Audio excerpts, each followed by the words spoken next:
সেটা পিক করে নিয়েছে। ইনার সার্কেল নোকি ভিজিবিলিটি পাওয়ার চেষ্টা করছে অপোনেন্টের। অন দ্য আদার হ্যান্ড নোলবু, অজাল, সিএইচপিজেড তারা যেভাবে কন্টিনিউয়াস ফাইট নিয়ে যাচ্ছে সেখানে গোটি স্পোর্টস মনে হচ্ছে এই ম্যাচের পরে তাদের থার্ড পজিশনটা গেল। ডিপ্লাস কিয়া পিক করে নিবে সেই থার্ড প্লেসটা। টিম 9Z তারা গতদিন থার্ড প্লেসেই শেষ করেছিল এবং সেখান থেকে আজকে টিম 9Z এর অবস্থানটা যদি দেখেন সেই 9th নাম্বার পজিশনে চলে গিয়েছে। এবং এই পাশে যদি দেখা হয় টিম সুপার ম্যাসিভ ভালো একটা প্রমিসিং রেজাল্ট বের করার চেষ্টা করছে। এখন পর্যন্ত এই ম্যাচে 4টি এলিমিনেশন পয়েন্ট রয়েছে টিম ইনার সার্কেলের কাছে। সুপার ম্যাসিভের একজন প্লেয়ার নকডাউন। এবার আরো একটা নকডাউন নেওয়ার চেষ্টা, কামিকাজেকে নক দিতে যে নকির এইমটা চোখ হয়ে গেল। সামনে থাকা যে পাথর ছিল সেই পাথরে যদি আটকে না যেত তাহলে কামিকাজে নক হওয়ার একটা বড় সম্ভাবনা কিন্তু ছিল। অবশ্যই ইনার সার্কেল এই ম্যাচে বেশ ভালোই খেলছে সো ফার। যে পজিশনটা তারা পেয়েছে সেটা কিন্তু খুবই দুর্দান্ত এবং সার্কেলের ফেভার কিন্তু তারা পেয়ে যাচ্ছে। ব্যাকলাইনটা ক্লিয়ার করে সামনের দিকে এগিয়ে তারা খেলতে পারছে। একে একে প্লেয়ারদেরকে কিন্তু নক আউট করে ফেলা হচ্ছে। That was insane. নাইকোর যে ফিনিশটা করা হলো সেটা কিন্তু ছিল দুর্দান্ত। এদিকে আরো একটা প্লেয়ারকে কিন্তু নক আউট করে ফেলা হয়েছে। ফালাক going crazy. Already 3 elimination points কিন্তু তিনি সিকিউর করে ফেলেছেন। লাস্ট যে কোনো সময় কিন্তু তার জীবনটা হয়ে যেতে পারে লস্ট, বিকজ তার পজিশনটা হয়ে গিয়েছে কম্প্রোমাইজ। এন্ড সেখানে কিছুটা স্মোকের ব্যবহার করতে আমরা দেখতে পারছি, বাট সো ফার তাকে পুরোপুরি ফিনিশ কিন্তু করা যায়নি। সার্কেলের ফেভারটা কিন্তু পাচ্ছে না লস্ট।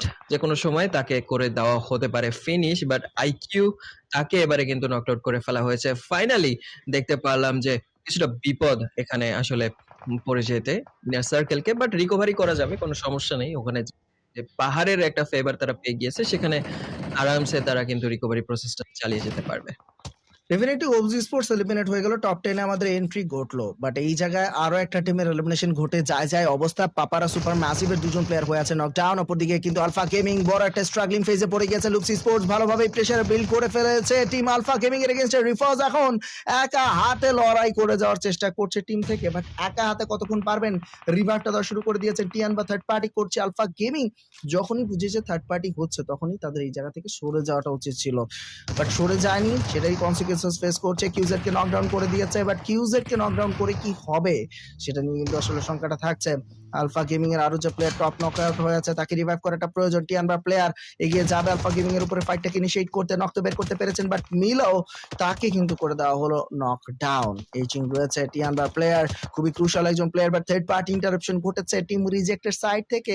অ্যাপোলো খুব সুন্দরভাবেই কিন্তু সিচুয়েশনটাকে রিড করার চেষ্টা করছে। টিম রিজেক্ট হয়তো বা এই ম্যাচ দিয়ে একটা কামব্যাক দিতে পারে বলে আন্দাজ করা যায়। আলফা গেমিং এর ডক এবং টপ তাদেরকে রিভাইভ করার চেষ্টা চলছে, বাট জিওল তাকে যে হারিয়েছে সেটার কমতিটা অবশ্যই পূরণ করা সম্ভব নয়। টপের দিকে এখন চলে যাবে রিভাইভটা এনশিওর করার জন্য, but reject versus inner circle হওয়ার একটা প্রবল সম্ভাবনা কিন্তু দেখা দিয়েছে। জোনে চলে যেতে হবে টিম আলফা গেমিংকে। 130 মিটার দূরে আছে, বাট এই 130 meter it feels like 1300 meter. Absolutely stage 6 এর মতন জায়গায় 135 মিটার অনেকটা কিন্তু এখানে প্রবলেমে ফেলে দেয় দলগুলোকে, এবং সেই জায়গা থেকে আলফা গেমিং এখনো পর্যন্ত ডুওতে তাদেরকে সার্ভাইভ করতে দেখতে পাচ্ছি। ফালাক এখনো পর্যন্ত কিন্তু নিজের স্প্রেটা কন্টিনিউ করছেন। ও মাই গড, নোলবু, দ্যাট ওয়াজ ক্রেজি।